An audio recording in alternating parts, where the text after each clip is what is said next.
الحمد لله الذي نزل على عبده الفرقان ليكون للعالمين نذيرا، وأشهد أن لا إله إلا الله وأشهد أن سيدنا محمدا عبده ورسوله.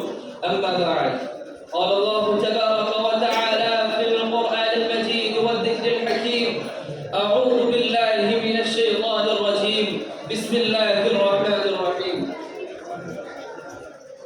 سبحان الذي أسرى بعبده ليلا من المسجد الحرام إلى المسجد الأقصى الذي باركنا حوله لنريه من آياتنا إنه هو السميع البصير. وقال النبي صلى الله عليه وسلم: لا تشد الرحال إلا إلى 3 مساجد: مسجد الحرام والمسجد الأقصى ومسجدي هذا. صدق الله العظيم وصدق رسوله النبي الكريم.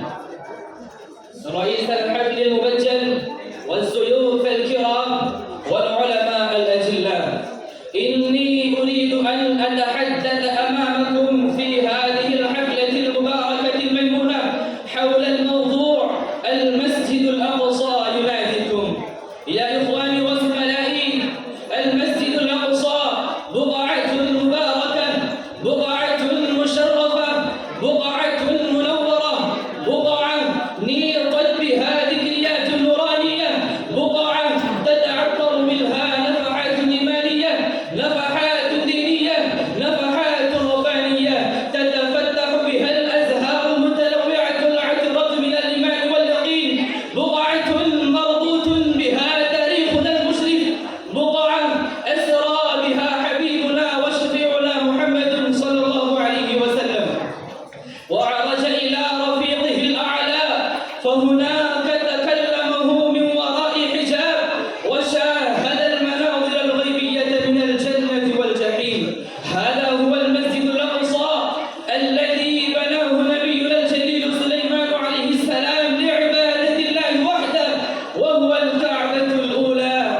التي توجه إليها المسلمون في عبادتهم وصلواتهم إلى أمد مديد، حتى أمر نبينا الخاتم بالاستقبال من القبلة التي بناها إبراهيم خليل الله عليه السلام: فول وجهك شطر المسجد الحرام. لكن إخواني، هذه البقعة التي احتل عليها الغاشمون الظالمون، احتل عليها الباغون الكافرون، احتل عليها الذين غضب الله عليهم من القردة الخاسرين. يا إخواني وزملائي، الأرض المقدسة اليوم وبلدها العريق المجيد احتلت عليها إسرائيل غاشمة ظالمة، غاشمة جائرة، وإنها تبذل قصارى جهودها لهدم التقدس من المسجد الأقصى. إنها تدس دسائس عميقة لإعادة الهيكل السليماني، إنها تؤامر مؤامرات خطرة لهدم الكعبة المقدسة الأولى، فتحفر حفرات عميقة حولها لتزلزل أركانها من أصلها. إنها تدبر مخططات دنسة فتقيم فيها محافل الرقص والغناء، وتفتح أبوابها للعاريات الفاحشات، فتجول فيها باديات عن وحدهن وسلطانهن ومتهزهات، كأنهن يتفرجن في مقام الخلاعة والفجور. والحكومة الإسرائيلية الغاصبة والغواة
وهذا القبض الإسرائيلي هل حدث في لحظات ولمحات؟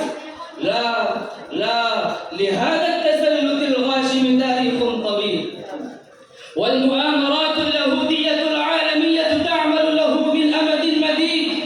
الإجراءات الصهيونية المكدسة نشيطة قوية من قبل، بل أكثر من ذلك، لتحقيق القبض والتسلط على الأرض المقدسة التي بارك الله حولها، والحكومات المسلمة وحكماؤها وكبراؤها غافلون كل الغفلة، نائمون تمام النوم، معرضون عن الأخطار العظيمة التي تحكم بهم وشعائرهم حتى تمهدت الطرق وتيسر الغصب لليهود على الأرض المقدسة التي ومسجدها الأقصى.